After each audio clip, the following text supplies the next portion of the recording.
Good evening. मैं आपका दोस्त एनपी आपका यूट्यूब चैनल पर आपका स्वागत करता हूं। जैसा कि हम पिछली क्लास में स्केलेटन सिस्टम को समाप्त कर चुके हैं और हमने पूरा डिटेल से स्केलेटन सिस्टम का अध्ययन किया। अब हम ईयर को पढ़ेंगे, ईयर को पढ़ेंगे, ईयर को पढ़ेंगे, ईयर को पढ़ेंगे। ईयर के बाद हम नोज को पढ़ेंगे, फिर नोज के बाद आइस को पढ़ेंगे, आइस के बाद हम टंग को पढ़ेंगे, टंग के बाद हम टीथ को पढ़ेंगे। इसी प्रकार हम आगे बढ़ते रहेंगे और बॉडी के प्रत्येक ऑर्गन के बारे में जानेंगे कि उसका क्या महत्व है हमारे जीवन में और उसका क्या महत्व है हमारे जीवन में। चलो हम देखते हैं। आज हम ईयर के बारे में अध्ययन करते हैं। ईयर को 3 पार्ट में डिवाइड किया गया है।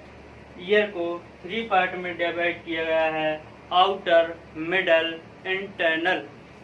ये हमारा ईयर है और ईयर में हमने 3 पार्ट में डिवाइड किया है, आउटर, मिडल और इंटरनल। तो हम आउटर एरिया में पढ़ेंगे कि इसे पिन्ना, इसे भी 3 पार्ट में डिवाइड किया गया है, जिसे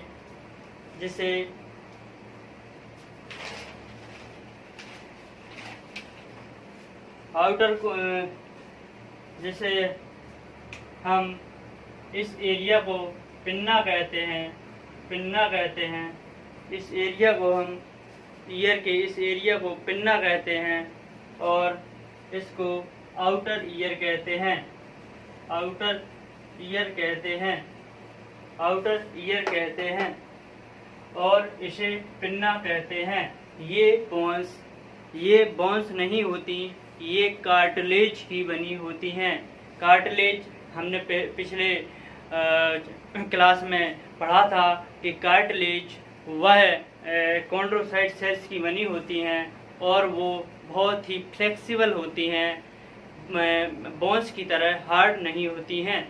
तो जिस तरीके से हम अपने ईयर को किसी भी तरीके से मूवमेंट करवाते हैं तो वो कार्टिलेज की वजह से होता है, क्योंकि कार्टिलेज वेरी फ्लेक्सिबल होती हैं, बहुत ही फ्लेक्सिबल होती हैं। तो हमने पढ़ा कि इसको 3 पार्ट में डिवाइड किया गया है। होती है ऑडिटरी कैनाल, जो हमारी ध्वनियों को कान का विस्तृत, ये आउटर ईयर और पिन्ना इतना बड़ा एरिया इसलिए होता है क्योंकि इसमें हम ध्वनि को पूरी तरीके से ऑब्जर्व कर सकें। जैसा कि आपने देखा होगा कि हम लोगों के घर में जो ऑयल पलटने वाली कुप्पी होती है, तो हम देखते हैं कि उसमें ज़्यादा से ज़्यादा एरिया घेरता है और एक निश्चित वे में नीचे बोतल में ले जाता है। या फिर ये सोचो कि वो ज़्यादा से ज़्यादा एरिया घेरता है या हम उससे वॉइस करते हैं, तो वो जहाँ से हम वॉइस करते हैं तो वो ज़्यादा से ज़्यादा एरिया घेर के एक बहुत ही फोर्सली आवाज़ को क्रिएट करता है। तो इसी प्रकार से हम अपने इस कान वाला एरिया जो विस्तृत रूप होता है वो हमारे टेम्परेचर को भी रेगुलेट करता है और बॉडी को भी मेंटेन करता है, अर्थात बॉडी संतुलन बैलेंस बनाने में भी सहायक है और हमारी बाह्य ध्वनियों को ग्रहण करने में भी सहायक है। अर्थात हमारी ईयर्स का काम ध्वनियों को ऑब्जर्व करना है। तो जैसा कि हमने बताया कि इसे 3 पार्ट में डिवाइड किया गया है। 3 पार्ट में डिवाइड किया गया है। नंबर 1 आउटर, नंबर 2 मिडल, और नंबर 3 आउटर, मिडल और इंटरनल, आउटर, मिडल, इंटरनल। इन्हें 3 पार्ट में डिवाइड किया गया है और हमने देखा कि आउटर पार्ट को भी 3 पार्ट में डिवाइड किया गया है, जिसे हम पिन्ना पिन्ना पिन्ना पिन्ना कहते हैं, और इसे ऑडिटरी कैनाल और इसे आउटर ईयर कहते हैं।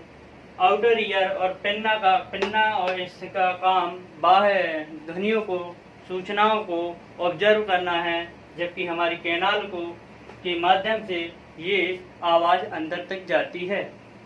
इसी तरीके से ईयर ड्रम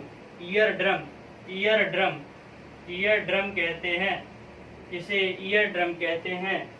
इस एरिया को हम ईयर ड्रम कहते हैं। यह वह एरिया है, इस एरिया को हम ईयर ड्रम कहते हैं, जिसे हम साधारण भाषा में कान का पर्दा भी कहते हैं, जिससे हमारी ध्वनियाँ वहाँ टकराती हैं, वहाँ जाती हैं उसके माध्यम से। इसी प्रकार हम इसको 3 पार्ट में डिवाइड किया गया। ऑडिटरी कैनाल, कान, ईयर ड्रम और पिन्ना में डिवाइड किया गया था। और रूमिनस ग्लैंड होती हैं, रूमिनस ग्लैंड में जो लिक्विड भरा रहता है वो लाइसोजाइम का होता है, और वो जीवाणु के लिए हानिकारक होता है। अर्थात हमारे अंदर जो आप देखते हैं कि कान में जब हम कुछ शीख वगैरह डालते हैं, जिसे हम फूंक भी कहते हैं, वो जो होता है वो दरअसल वो वैक्स होता है लाइसोजाइम का। वो वैक्स होता है रूमिनस ग्लैंड से जो निकलता है, वो वैक्स अर्थात वो जो फूंक होता है वो हमारे जो एनवायरनमेंट में धूल जाती होती है, या जो बैक्टीरिया एनवायरनमेंट में घूमते रहते हैं, सूक्ष्म बैक्टीरिया, वो हमारे कान के पर्दे से टकराकर उस वैक्स में मिल जाते हैं। इसी वजह से हमारा ईयर ड्रम हमारे एनवायरनमेंट में रहने वाले बैक्टीरिया और डस्ट को अंदर जाने से रोकता है। इसी प्रकार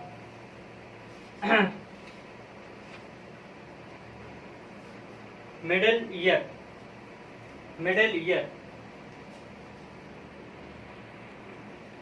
इसी प्रकार मिडल पार्ट जो होता है, मिडल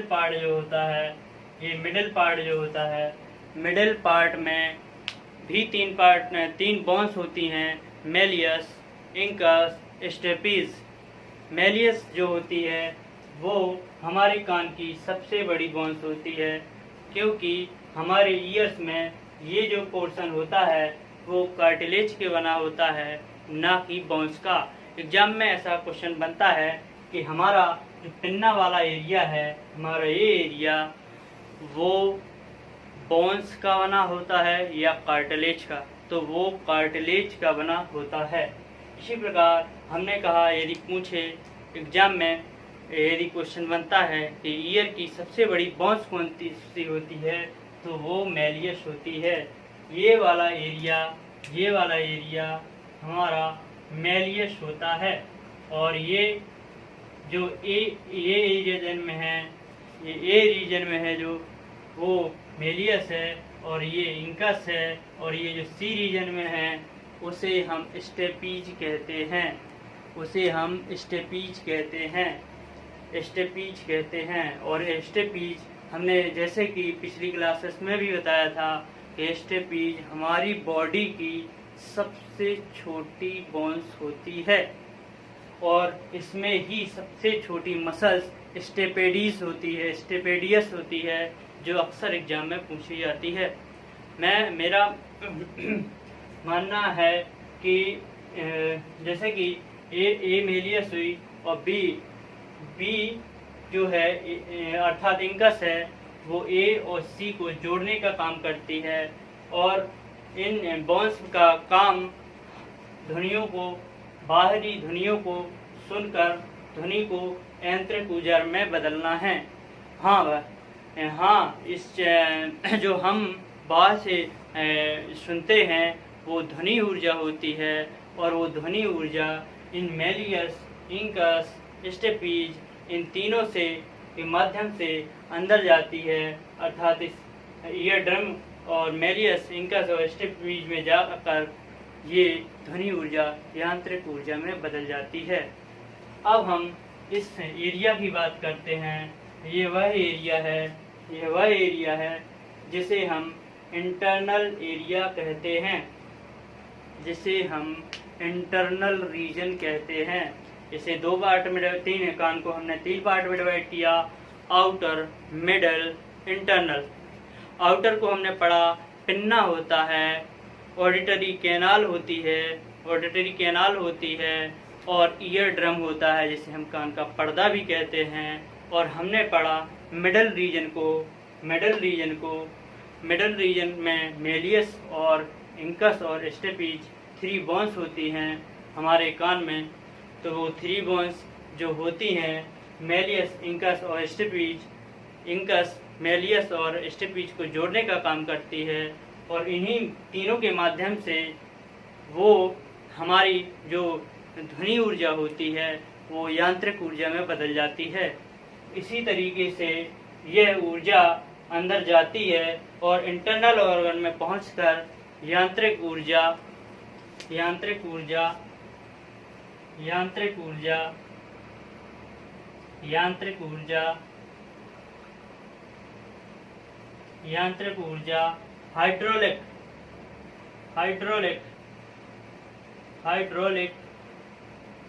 हाइड्रोलिक और हाइड्रोलिक से विद्युत वेव में बदल जाती है, इलेक्ट्रिक वेव में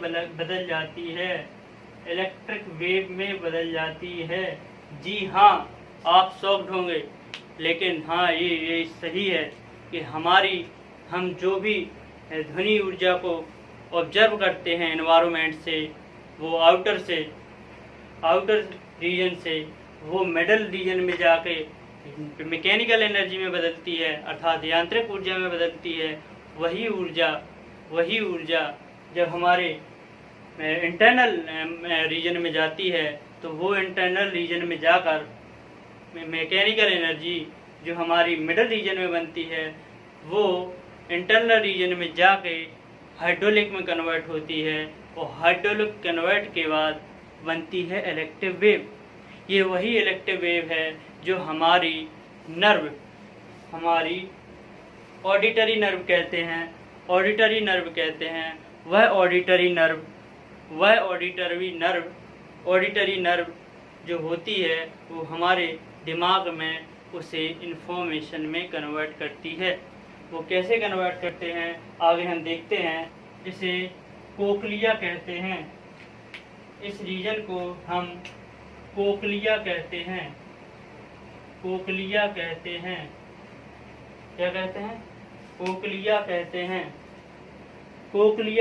हैं। और इस रीजन को हम ऑडिटरी नर्व कहते हैं, जो हमारे ब्रेन से जुड़ी